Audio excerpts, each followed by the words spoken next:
Baiklah,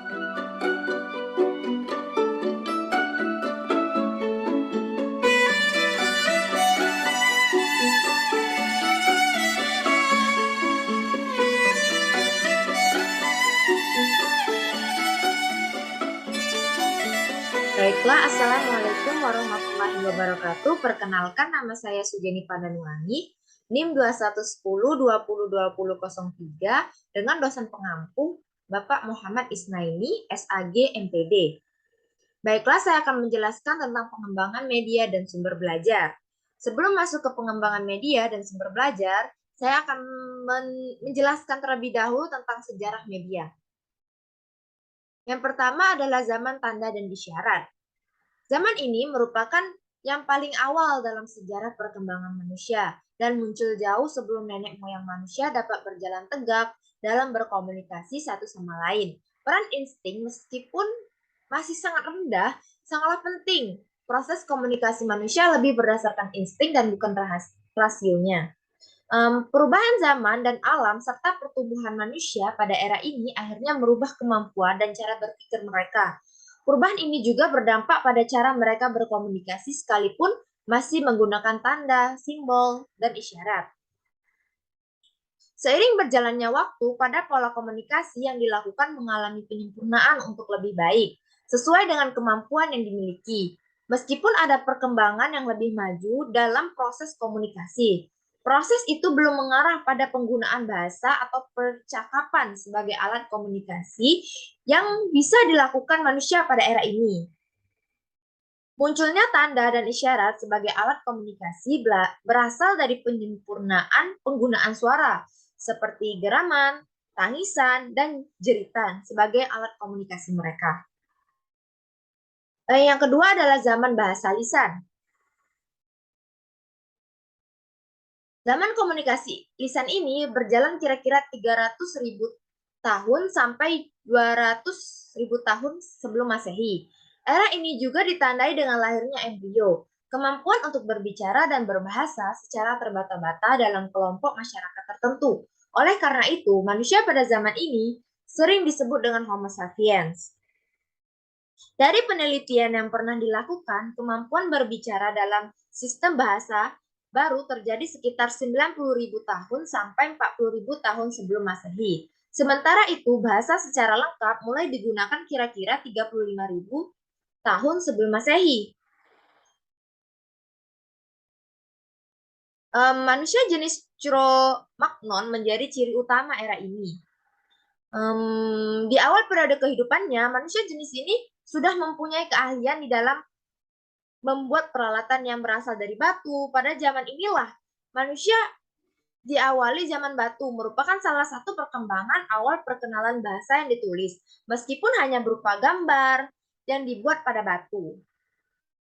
Pada awal sejarah perkembangan manusia dalam mengenal tulisan, mereka telah memahat atau mengukir gambar binatang dan manusia pada tulang, batu, taring, dan bahan-bahan yang lain.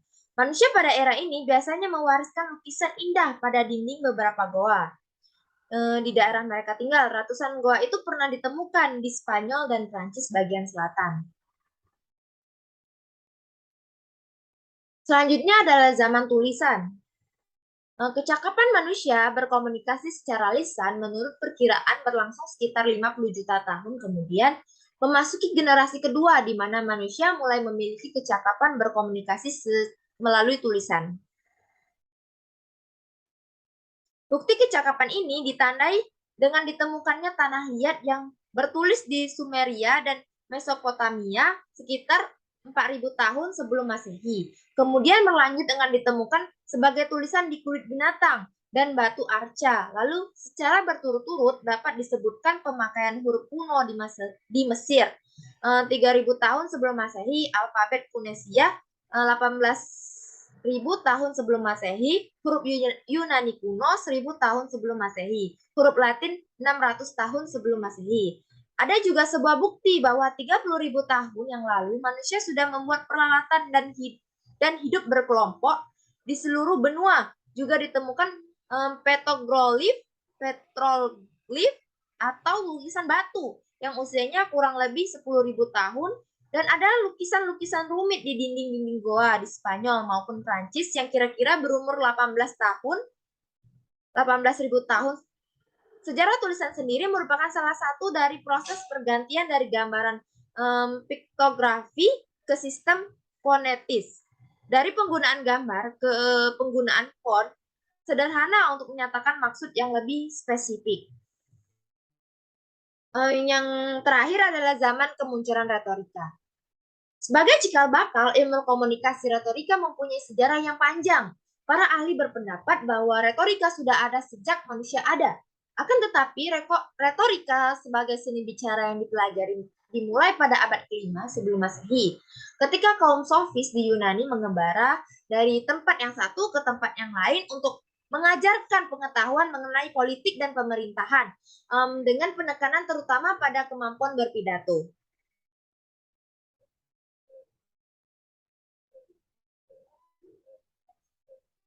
Selanjutnya adalah saya akan menjelaskan tentang sumber belajar. Yang pertama adalah secara filosofi.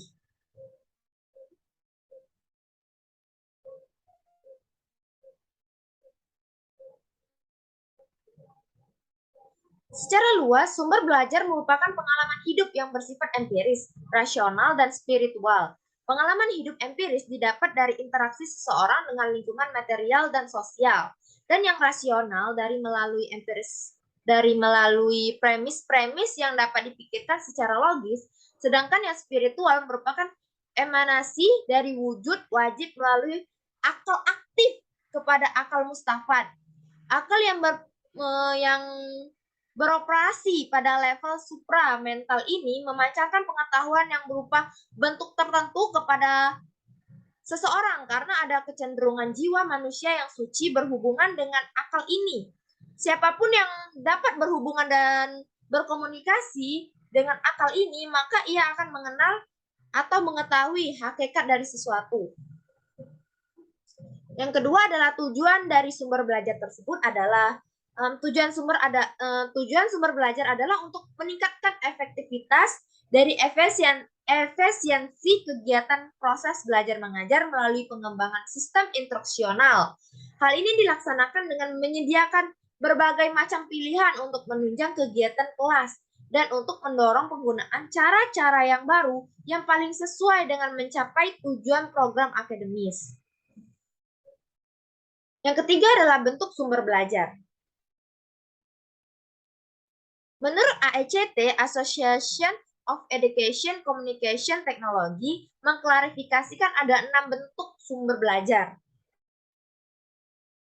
Yang pertama adalah message, pesan, yaitu informasi atau ajaran yang diteruskan oleh komponen lain dalam bentuk gagasan fakta, arti, dan data. Yang kedua adalah people, orang, yakni manusia yang bertindak sebagai penyimpanan, pengelolaan, dan penyajian pesan. Termasuk kelompok ini misalnya dosen, guru, tutor, dan lain sebagainya.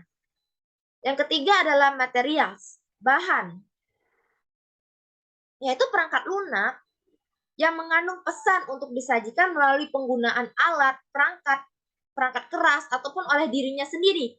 Berbagai program media termasuk kategori material seperti transportasi, slide, film, audio, video, modul, majalah, buku, dan sebagainya. Yang keempat adalah alat, yakni sesuatu perangkat keras yang digunakan untuk menyampaikan pesan yang tersimpan dalam bahan, misalnya overhead, proyektor, slide, video, tape, recorder, dan lain sebagainya. Yang terakhir adalah 6 lingkungan, yaitu situasi atau suasana sekitar, di mana pesan disampaikan baik lingkungan fisik ataupun non-fisik. Teori lain mengklarifikasikan sumber belajar menjadi 5 hal.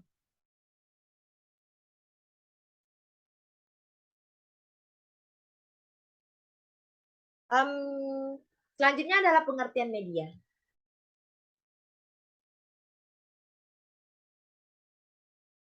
Pengertian media menurut harfiah dan pengertian menurut bahasa, pengertian menurut para ahli. Pengertian media menurut harfiah adalah kata media berasal dari bahasa Latin yang merupakan bentuk jamak dari medium. Secara harfiah, media berasal dari perantara, yaitu perantara antara sumber pesan dengan penerima pesan. Yang kedua adalah secara bahasa. Kata media berasal dari bahasa Latin yaitu medius yang artinya tengah, perantara atau pengantar. Kata media merupakan bentuk jamak dari kata medium yang secara etimologi berasal perantara atau pengantar.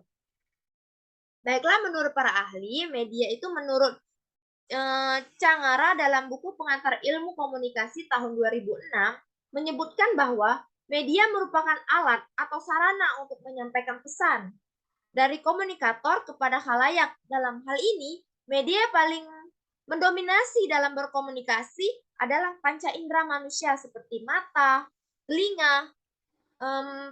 Pesan yang berkomunikasi adalah panca indera manusia seperti mata dan telinga tadi, yang diterima panca indera kemudian diterima oleh pikiran untuk menentukan reaksi sikapnya, baru kemudian dinyatakan dalam tindakan.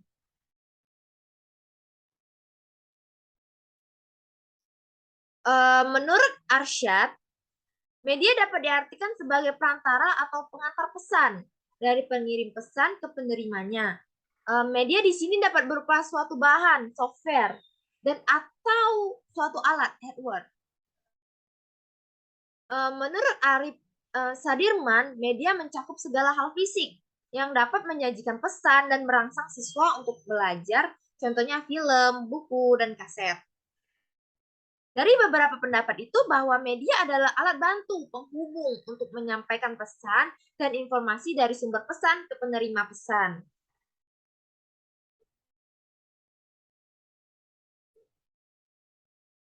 Selanjutnya adalah pengertian media.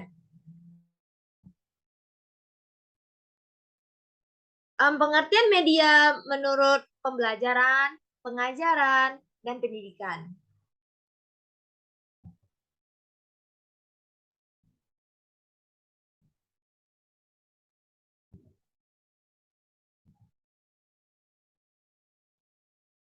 Pengertian media menurut pembelajaran.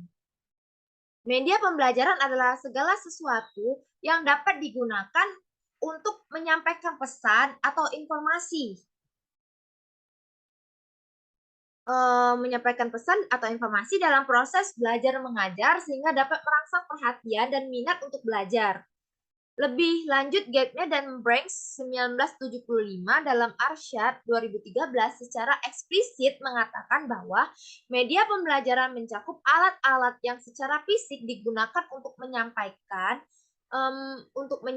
isi bahan ajar. Dari kedua pengertian tersebut, media merupakan alat yang digunakan untuk menyampaikan materi kepada siswa, materi pembelajaran. Yang kedua adalah pengertian media. Menurut Swen Jojo mengatakan pengertian media pengajaran, media adalah semua bentuk perantara yang dipakai oleh penyebar ide sehingga gagasan itu sampai pada penerima. Sedangkan menurut Sadiman mengatakan media adalah segala alat fisik yang dapat menyatakan pesan serta perangsang siswa untuk belajar. Hakikat pemilikan dan penggunaan media adalah keputusan untuk memahami, tidak memakai atau mengadaptasikan media terhadap siswa. Tidak sekedar memakai media, tetapi harus memiliki kriteria dan menggunakan media. Salah satu dasar pertimbangan pemilihan dan penggunaan media adalah ingin memberikan gambaran atau penjelasan yang lebih lanjut dan lebih konkret. Selanjutnya adalah pengertian media menurut pendidikan. Media pendidikan merupakan seperangkat alat bantu atau pelengkap yang digunakan guru atau pendidik dalam rangka berkomunikasi dengan peserta didik.